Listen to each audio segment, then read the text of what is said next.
14 жашар кызын 2 жылдан бери зордуктап жүргөн ата кармалды. Бул туурасында Ош шаардык милициядан билдиришти. Маалыматка караганда өзүнүн кызын зордуктоого шектелип 39 жаштагы жаран убактылуучу кармоочу жайга камалган.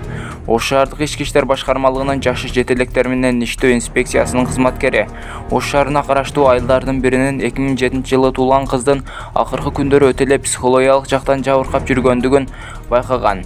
Аны менен мектепте маектешүүгө аракет жасаган. Алгачкы маектешүүгө жасаган аракеттер жыйынтыксыз болгон. Кыз инспектор менен маектешүүдөн баш тарткан. Бирок милиция кызматкеринин бир нече аракетинин натыйжасында кыз атасы тарабынан бир нече жолу зордукталып, психологиялык өзүнүн оор абалда жүргөндүгүн титиреп ыйлап жатып айтып берген.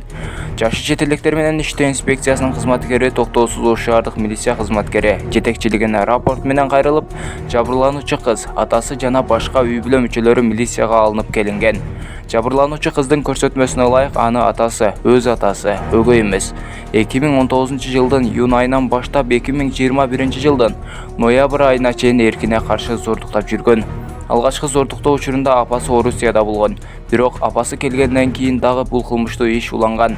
Акыркы жолу 2021 жылдын 28 ноябрь күнү атасы кылмыштуу ишин улантып жатканда үйдөгү дагы бир кызы көрүп калган. Кыздын айтуусунда корккондуктан жана үй бүлөсү ажырашып кетпесин деп коркуп милицияга кабарлашкан эмес. Кечээ 10 декабрда жабырлануучу кыздын 39 жаштагы атасы жашы жете эле кызды зордуктоого шектелип, катары Ош шаардык ички иштер башкармалыгынын убактылуу кармоочу жайына киргизилди. Жазык кодексинин 154-беренеси менен кылмыш иши козголуп, тиешелүү тергөө иштери жүрүп жатат. Өз чөйрөсүндө Алтынбек Сулайманов көпүрөлө баштаптыр. Альянс партиясына команда топтоп саналуу мандат менен парламентке өтүп алышканда сыймыктанышып, саясатта акчалуу, амалдуу адамдар жол табышат да. Булса Малтыке бийлик кумарына кыйла азгырылып, Садыр Жапаров менен Камчыбек Ташиевден коркпой турганын тар чөйрөдө божурап жүргөнү кандай? Кийинки жолу бийлик экелерин болжоп ким билет? Пенде баласын маңдайга жазып койгондон качып кутулбайт эмеспи? Балким, бирок президенттик шайлоого чейин дагы 5 жыл бар да. Эмнеге Алтынбек Сулайманов эртелеп эле чамынууда? Же бийликти күчкө салып тартып алабы? Азия News гезити.